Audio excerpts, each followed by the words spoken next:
Il était une fois, dans une petite ville tranquille, un garçon nommé Léo. Léo était un garçon très curieux qui adorait passer du temps dans son jardin à observer les étoiles avec son télescope.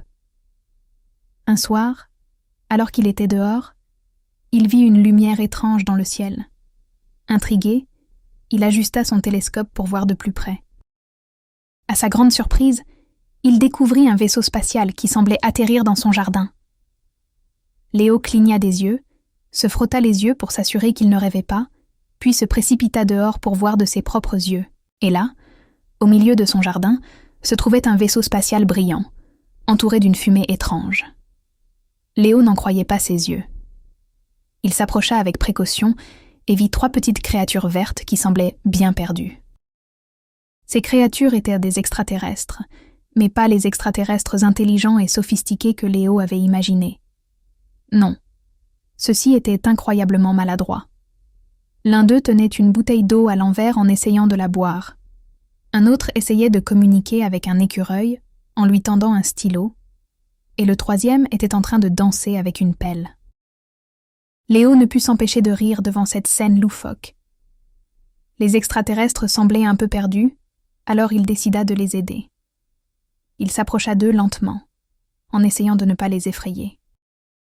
« Bonjour, dit-il doucement. Je m'appelle Léo. Comment puis-je vous aider ?» Les extraterrestres se regardèrent, puis se tournèrent vers Léo avec un grand sourire. Ils essayèrent de lui expliquer dans un langage étrange et bourdonnant qu'ils étaient en panne et qu'ils avaient besoin de réparer leur vaisseau pour repartir chez eux. Léo hocha la tête, comprenant que c'était une situation délicate. Il regarda le vaisseau spatial, puis regarda autour de lui. Il fallait agir vite avant que les voisins ne remarquent quelque chose d'étrange dans le jardin. Il eut alors une idée.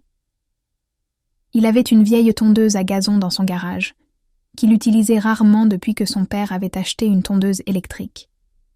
Il retourna au garage et tira la tondeuse à gazon, puis revint vers les extraterrestres. « Je crois que j'ai quelque chose qui pourrait vous aider, » dit-il en leur montrant la tondeuse à gazon. « Votre vaisseau ressemble un peu à ça, non ?» Les extraterrestres s'échangèrent des regards perplexes, puis semblèrent comprendre. Ils hochèrent la tête avec enthousiasme et se mirent au travail, utilisant la tondeuse à gazon pour remplacer les pièces défectueuses de leur vaisseau spatial. Pendant ce temps, Léo gardait un œil sur les voisins. Heureusement, personne ne semblait avoir remarqué l'atterrissage du vaisseau spatial, ou du moins, il n'y avait pas encore prêté attention. Après quelques heures de bricolage et de réparation, les extraterrestres avaient réussi à remettre leur vaisseau en état de marche.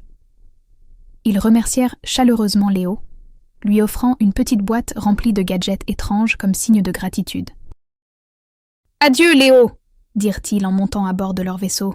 « Nous n'oublierons jamais votre gentillesse et votre aide. » Léo regarda avec émerveillement alors que le vaisseau spatial décollait lentement de son jardin, disparaissant dans le ciel étoilé. Le lendemain, les voisins racontaient des histoires de rêves étranges et de lumière dans le ciel. Mais personne ne croyait vraiment à l'histoire des extraterrestres. Personne, sauf Léo, qui savait que parfois, les choses les plus incroyables peuvent arriver, même dans un jardin tranquille. Et depuis ce jour, Léo gardait toujours un œil sur les étoiles, se demandant si un jour, il verrait à nouveau des extraterrestres maladroits atterrir dans son jardin.